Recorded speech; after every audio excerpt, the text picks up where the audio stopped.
दिल्ली चुनाव में आम आदमी पार्टी, कांग्रेस और बीजेपी आमने सामने नजर आई। जनता ने जनादेश भारतीय जनता पार्टी के पक्ष में दिया और आपके हाथ लगी शिकस्त। आप यानी आम आदमी पार्टी। राजनीतिक विश्लेषक कहते हैं कि कांग्रेस के खाते में भले ही फिर से जीरो आया हो, लेकिन उसने आपको तगड़ा नुकसान पहुंचाया। इसके साथ ही अब कुछ सवाल और उठने लगे हैं कि क्या वाकई क्षेत्रीय दलों को कांग्रेस नुकसान पहुंचाती है?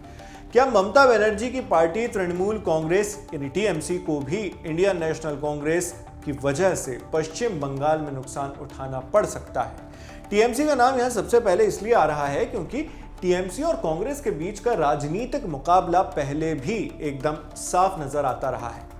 रस्साकशी की बातों को तब और हवा मिलती है जब खुद बंगाल की मुख्यमंत्री ममता बनर्जी लगातार कांग्रेस पर हमलावर हों। इंडिया टुडे के पत्रकार सूर्याग्नि रॉय की रिपोर्ट के मुताबिक ममता बनर्जी ने अंदर खाने कुछ ऐसी बातें कही हैं जिसने कांग्रेस को असहज किया है। पश्चिम बंगाल की मुख्यमंत्री ममता बनर्जी ने 10 फरवरी को अपनी पार्टी के विधायकों से विधानसभा में मुलाकात की।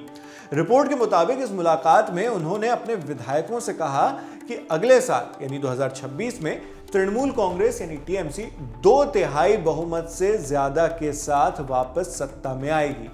उन्होंने इस बात पर भी जोर दिया कि बंगाल में बीजेपी को आड़े हाथों लेने के लिए टीएमसी अकेली ही काफी है। कथित तौर पर ममता बनर्जी ने यह भी कहा कि बंगाल में कांग्रेस यानी इंडियन नेशनल कांग्रेस का कोई अस्तित्व नहीं है। आम आदमी पार्टी ने हरियाणा विधानसभा चुनाव में कांग्रेस की मदद नहीं की और कांग्रेस ने दिल्ली विधानसभा चुनाव में आम आदमी पार्टी की मदद नहीं की। इसी के चलते बीजेपी ने दोनों राज्यों में जीत दर्ज की। इसलिए सबको एक साथ रहना चाहिए। हालांकि बंगाल में कांग्रेस के पास कुछ नहीं है, मैं अकेले ही लड़ूंगी, हम अकेले ही काफी हैं।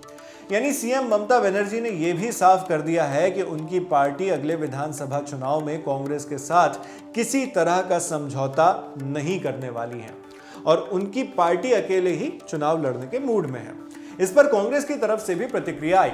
इंडिया टुडे टीवी के रिपोर्टर सूर्याग्नि रॉय ने पश्चिम बंगाल कांग्रेस के अध्यक्ष शुभांकर सरकार से इस बारे में बात की। सरकार ने क्या कहा, सुनिए। दिल्ली चुनाव का बाद कुछ पॉलिटिकल पार्टी का उनका ऐसा डर आ गया, इतना शीतल हवा उनका बोन में जाके धक्का लग रहा है जो अभी उन्होंने ऐसा सोच रहा है जो आने वाला दिन में क्या होगा। हम लोग को तो कुछ बात नहीं है। हम लोग यही मांग कर रहा हूँ, बंगाल का जनता, ये जनता को हर चीज़ में डेवलपमेंट देना है तो कांग्रेस छोड़ के दूसरी कोई पॉलिटिकल पार्टी नहीं है। इसके बाद शुभांकर सरकार ने कुछ आरोप टीएमसी पर भी लगाए। डब्ल्यूसीसी अध्यक्ष सरकार ने टीएमसी से सवाल किया कि बीजेपी का वोट शेयर 38% तक कैसे पहुंच गया। उन्होंने कहा कि टीएमसी अगर बीजेपी को नापने के लिए अकेली ही काफी है, फिर सीट कम होने के बावजूद भी मतदाताओं का प्रतिशत बीजेपी के फेवर में बढ़ कैसे रहा है, इसे टीएमसी क्यों नहीं रोक पाई? पार्लियामेंट चुनाव में टीएमसी, उनका रोल क्या था? उसका रोल पॉजिटिव था, भाजपा का विरोध में लड़ाई करने का। सब बताएगा, उन्होंने लड़ाई करके भाजपा को 18 सीट था, 18 से 12 सीट हो गया।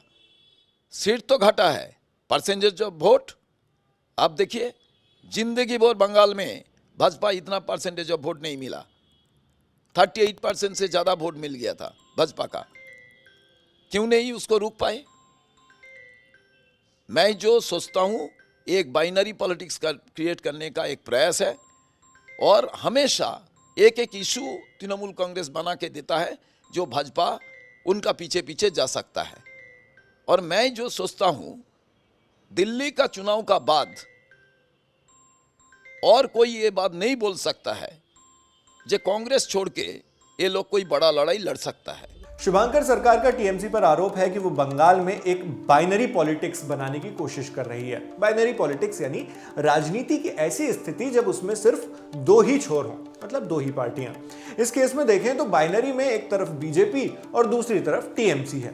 इन आरोपों पर तो फिलवक्त टीएमसी की ओर से और कोई रिस्पॉन्स नहीं आया है, लेकिन इससे यह जरूर समझ में आता है कि प्रदेश स्तर पर कांग्रेस और क्षेत्रीय दलों के बीच समीकरण ठीक नहीं है। और जिस तरह विपक्ष लोकसभा में एक सधे हुए आंकड़े के साथ इंडिया गठबंधन के बैनर तले पहुंचा, अब आपसी खींचतान के साथ ये विधानसभा में दोबारा कर पाना मुश्किल नजर आता है। लेकिन विधानसभा में जिस तरह से इंडिया गठबंधन के घटक दल एक दूसरे के खिलाफ बयानबाजी करते हैं, ऐसे शब्दों का प्रयोग किया जाता है जिनका असर एक दूसरे की पार्टी के नेताओं और उनके वोटर्स पर भी नेगेटिवली पड़ता है। तो क्या इंडिया गठबंधन की यूनिटी पर संसद यानी केंद्र लेवल पर भी नुकसान पहुंचेगा? क्या इन बयानों से संसद में मौजूद विपक्षी एकता बिगड़ती दिखाई देगी? इन सवालों को हमने पूछा सीनियर जर्नलिस्ट नीरजा चौधरी से, जो दशकों से राजनीति पर बारीकी से नजर रखती आ रही हैं। साथ में उनसे यह भी पूछा कि 2025 की दिल्ली और किन किन राज्यों में दोहराई जा सकती है। दिल्ली के जो हार हुई है आम आदमी पार्टी की और कांग्रेस का सफाया हुआ है, उसको लेके बहुत बड़े सवाल इंडिया के बारे में खड़े हो गए हैं। आम आदमी पार्टी के बारे में तो खड़े हुए ही हैं कि उसका भविष्य क्या है, कांग्रेस का भविष्य क्या है, पर उससे ज्यादा अहमियत रखता है इंडिया का भविष्य क्या है। तो मुझे लगता है कि कैंपेन के दौरान ओमर अब्दुल्ला ने जो शब्द किए थे, जम्मू एंड कश्मीर के चीफ मिनिस्टर ने, जो कि गठबंधन का हिस्सा है, नेशनल कॉन्फ्रेंस, उन्होंने कहा था और लड़ो आपस में, तना कसा था। और वही चीज शिवसेना उद्धव ठाकरे ने अपने जो उनकी मैगजीन है सामना में भी बिल्कुल वही कहा है कि आपस में लड़ेंगे तो क्या फायदा है इंडिया गठबंधन का। अब सवाल ये पैदा होता है कि इंडिया गठबंधन की जरूरत है कि नहीं। अगर इंडिया गठबंधन को सिर्फ लोकसभा में इकट्ठे होना है जैसे कि 2024 में हुए थे, तो और इसका मतलब है कि आगे 2029 में होंगे, तो 2025 और 29 के बीच में मतलब क्या मतलब है इसका? पार्लियामेंट में वैसे ही आप इकट्ठे होकर चीजें उठाते हैं जहां आपको सूट करता है। असेंबली चुनाव, विधानसभा चुनावों में अगर अखिलेश यादव की सपा को लगता है कांग्रेस के साथ जाने से फायदा, तो वो वैसे ही कर लेंगे गठबंधन बायलैटरली। अगर तेजस्वी यादव को लगता है हमें कांग्रेस की जरूरत है बिहार के इलेक्शन में इस साल, तो वैसे ही कर लेंगे। ममता को लगता है हमें जरूरत है, जो लगता नहीं, कि उन्होंने बहुत कड़े शब्दों में ये कहा है कि हम कांग्रेस का कोई अस्तित्व नहीं है, हम अकेले जाएंगे, तो फिर ठीक है, अकेले पिछली बार भी गए, इस बार भी जाएंगे। तो विधानसभा चुनावों में ऐसा लगता है कि इनको एक दूसरे की जरूरत नहीं है, जहां जरूरत है वो वैसे इंडिया गठबंधन के बिना भी वो कर सकते हैं, आपस में बायलैटरली गठबंधन। तो मुझे लगता है चाहे इसको आप इंडिया गठबंधन खत्म होने की बात कहिए या कहिए कि सो जाने की बात कहिए 4 साल, फिर देखेंगे जब 29 आता है तो वही स्थिति है। तो और सब बात ये है कि एक्चुअली कांग्रेस के लिए आम आदमी पार्टी दिल्ली में एनिमी नंबर 1 थी और भाजपा एनिमी नंबर 2 थी। ये असली यथार्थ स्थिति है। अगर मान लीजिए ये लोग इकट्ठे होते, लोकसभा में इकट्ठे थे, कुछ हुआ नहीं, मतलब इन्होंने कोई गेन नहीं था उनको, और भाजपा ने सातों की सातों सीटें जीती थी, लेकिन असेंबली में शायद फर्क पड़ता। जिस तरह से वोट शेयर दिख रहा है, 44% तकरीबन था आम आदमी पार्टी का और तकरीबन 7% है कांग्रेस का, जो कि कुल मिला के भाजपा के वोट पर शेयर से ज्यादा होता। और 13 ऐसी सीटें थी दिल्ली में जहां की जो फर्क था, जो कांग्रेस ने पोल किया, उसको मिला देते कांग्रेस आम आदमी पार्टी के नंबर से, तो वो कैंडिडेट जीत जाते। अब ये कहा जा सकता है कि पॉलिटिक्स में अरिथमेटिक 1+1 2 नहीं होता है। जरूरी थोड़ी कि जो जिन लोगों ने कांग्रेस के लिए वोट किया तो वो सभी लोग आम आदमी पार्टी को देते। लेकिन दिल्ली में स्थिति ये थी कि जो वोट बैंक था, कांग्रेस ने भी मुझे लगता है वही वोटें खींची हैं जो कि आम आदमी पार्टी को जाती, क्योंकि मुस्लिम है, दलित है अधिकतर। खैर वो छोड़ दीजिए, पर हो सकता है कई सीटों में फायदा होता। तो यही सवाल उठाया जाएगा जब बिहार के चुनाव होंगे, अगर आपस में ये लोग लड़े। यही होगा जब बंगाल के चुनाव होंगे, क्योंकि फैक्ट है कि ये रीजनल पार्टीज का ग्रोथ कांग्रेस के एक्सपेंस पे हुआ है। और उनको लगता है जब तक कांग्रेस कमजोर नहीं होती, हम अपनी पकड़ मजबूत नहीं रखेंगे, मतलब कांग्रेस कमजोर होती है रहती है तो हमारी पकड़ रहेगी, कांग्रेस रिवाइव करना शुरू करती है तो हमारी पकड़ कमजोर होती चली जाएगी। तो ये उनका डर है। तो अगर ये चीज है तो कहीं ना कहीं मतलब आपस में एक दूसरे के एनिमी नंबर 1 है और एनिमी नंबर 2 भाजपा है। ये अब ये उसको माने ना माने जो भी कहें, और अगर भाजपा से लड़ना है तो फिर इनको कहीं ना कहीं सैक्रिफाइस तो करना पड़ेगा अपने इंटरेस्ट को। एक और चीज मैं आपको कहूं, मुझे याद है कि जब विश्वनाथ प्रताप सिंह 87 में कांग्रेस से हटे थे और उन्होंने पूरा कांग्रेस बहुत डोमिनेंट फोर्स थी उस समय, 414 सीट थी कांग्रेस के पास, जो कि अनप्रेसिडेंट है, आज तक किसी के पास नहीं हुई है। राजीव गांधी प्रधानमंत्री थे और विश्वनाथ प्रताप सिंह कांग्रेस से निकले थे उन्होंने और लोगों के साथ, और उन्होंने पूरे ऑपोजिशन को 2.5 साल में इकट्ठा कर दिया था, कांग्रेस से खिलाफ खड़ा कर दिया था। उसमें सेंटर पार्टीज भी थी, लेफ्ट पार्टीज भी थी, राइट पार्टीज भी थी। तो उस समय जब ये सारा इस दौरान ये सब चल रहा था, तो उन्होंने गोविंदाचार्य जो कि भाजपा के नेता हैं उनको एक बार कहा था, जबकि उनके बीच और बीजेपी के बीच मनमुटाव सा था, तो उन्होंने कहा था हमें पहले इकट्ठा होना है, कांग्रेस से निपटना है पहले, बाद में हम एक दूसरे से निपट लेंगे, उसमें जो भी बेहतर होगा वो जीतेगा। पहले हमें बहुत क्लियर होना है कि हमें कांग्रेस से निपटना है। तो आज भी कांग्रेस और रीजनल पार्टीज को क्लियर होना पड़ेगा कि क्या पहले उनको भाजपा से निपटना है, बाद में एक दूसरे से निपट लें, या फिर आज जो कंफ्यूजन दिख रहा है ना कि भाजपा से निपटना है कि एक दूसरे से निपटना है, उसके उसके तहत ये सब हो रहा है। अब ये पूरी बात घूम फिर कर वहीं आ जाती है कि वोटों के लिहाज से इस वक्त दो ध्रुव यानी पोल्स नजर आते हैं। एक तरफ बीजेपी का वोट बैंक है और दूसरी तरफ अन्य पार्टियों का वोट बैंक। इसलिए अन्य दल एक समान वोट बैंक होने की वजह से आपस में भिड़ जाते हैं और ये चीजें एक दूसरे को नुकसान पहुंचाती हैं। सवाल ये बनता है कि क्या बीजेपी अपने वोट बैंक को शेयर करने वाली अकेली पार्टी है? क्या उसे कभी किसी पार्टी से वोट कटने का खतरा नहीं होता? इस सवाल का जवाब भी हमें दिया वरिष्ठ पत्रकार नीरजा चौधरी ने। देखिए, आम आदमी पार्टी को बीजेपी क्यों इतना फेयर करती रही है, मतलब डर से या मतलब शक से देखती रही है, क्योंकि आम आदमी पार्टी हालांकि बहुत छोटी पार्टी है, दिल्ली तक सीमित थी, पंजाब तक सीमित थी, और जगह उन्होंने 1-2 जगह कोशिश की है। उनकी आइडियोलॉजी जो थी ना जो उनका आइडियोलॉजी, मैं ये नहीं कहूंगी प्रो हिंदू सिंबल्स को यूज करना, जैसे हनुमान मंदिर जाना, हनुमान चालीसा पढ़ना, और विदाउट बीइंग एंटी मुस्लिम था, और प्लस डिलीवरी। अब भाजपा की आइडियोलॉजी उससे आगे जाती है, वो तो हिंदू राष्ट्र क्रिएट करना चाहते हैं, उनका 1000 इयर्स का सिविलाइजेशनल प्रोजेक्ट है, और डिलीवरी सोशल वेलफेयरिज्म तो आज कॉमन है, सबका है।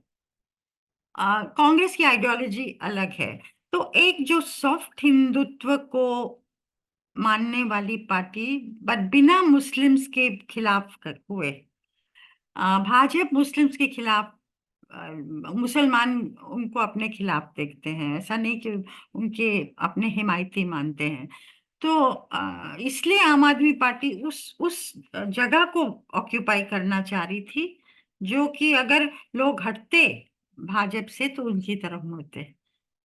ये मुझे लगता है उनका कैलकुलेशन था। हिंदू जो इतनी इतनी मजबूती से हिंदुआइज हुआ है, उसका कैसे आप उसकी जो अलायंस है आप कैसे अपनी तरफ उसको कैसे लुभाएं, कैसे अपने ओर खींचें, ये पार्टीज जो बीजेपी की नहीं है उनको समझ में नहीं आ रहा है।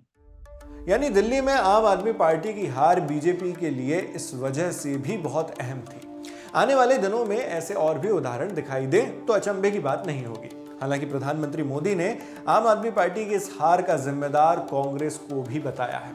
जब दिल्ली विधानसभा चुनाव बीजेपी जीत गई तो पीएम मोदी ने बीजेपी के नेता कार्यकर्ताओं को संबोधित किया। इसमें प्रधानमंत्री ने कांग्रेस को एक परजीवी पार्टी बताया था। पिछली बार मैंने कहा था कि कांग्रेस एक परजीवी पार्टी बन चुकी है। ये खुद तो डूबती है, अपने साथियों को भी डुबोती है। साथियों, कांग्रेस एक के बाद एक अपने सहयोगियों को खत्म कर रही है और इनका तरीका भी बड़ा मजेदार है। आज की कांग्रेस अपने सहयोगों की जो भाषा है, जो उनके एजेंडा है, उसी को चुराने में लगी हुई है। उनके मुद्दे चुराती है, फिर उनके वोट बैंक में सेंध मारती है। यूपी में कांग्रेस उस वोट बैंक को छीनने की कोशिश कर रही है जिस पर समाजवादी पार्टी और बीएसपी अपना हक मानती थी। मुलायम सिंह जी इसको बराबर समझ गए थे। इसी तरह तमिलनाडु में कांग्रेस आज डीएमके की भाषा डबल जोर से बोलती है। उनको डीएमके के वोटर को लुभाना करके खुद की हैसियत बनानी है। बिहार में भी ये कांग्रेस ही है जो जातिवाद का जहर फैलाकर अपनी सहयोगी आरजेडी का जो पेटेंट है उसी जमीन को खाने में जुट गई है। ठीक ऐसा ही हाल जम्मू कश्मीर, बंगाल में भी कांग्रेस ने अपने सहयोगियों का किया है। अब आज दिल्ली में भी साफ हो गया कि जो भी कांग्रेस का हाथ एक बार थामता है उसका बंटाधार होना तय हो जाता है। प्रधानमंत्री नरेंद्र मोदी ने यहां वोट बैंक को लेकर भी जोर दिया। उन्होंने दावा किया कि कांग्रेस ने उसके सहयोगी क्षेत्रीय दलों के वोट बैंक पर सेंध मारकर उन्हें नुकसान पहुंचाया है। ऐसी ही कुछ बात पॉलिटिकल एक्सपर्ट्स भी मानते हैं। वर्तमान में कांग्रेस और इंडिया गठबंधन के बाकी दलों का वोट बैंक लगभग एक समान है। इसलिए जो वोटर उन्हीं मुद्दों पर एक पार्टी को वोट देगा वो दूसरी पार्टी को वोट नहीं दे सकता। ऐसी ही सिचुएशन से राजनीति का वो चर्चित शब्द आया है, वोट काटना, जिसका इल्जाम अब कांग्रेस पर लगाया जा रहा है। बाकी आने वाले दिनों में तस्वीर और साफ होगी। आप बताएं, आप इस पूरे मामले पर और इस पूरी खबर पर क्या सोचते हैं, हमें कमेंट बॉक्स में लिखकर जरूर बताएं। मेरा नाम है शेख नावेद, कैमरे पर मेरे साथ हैं जतिन, और जिन साथी ने इस वीडियो को एडिट किया है उनका नाम भी आप डिस्क्रिप्शन बॉक्स में देख सकते हैं। देश और दुनिया की खबरों के लिए आप बने रहिए दी लल्लन टॉप के साथ। शुक्रिया।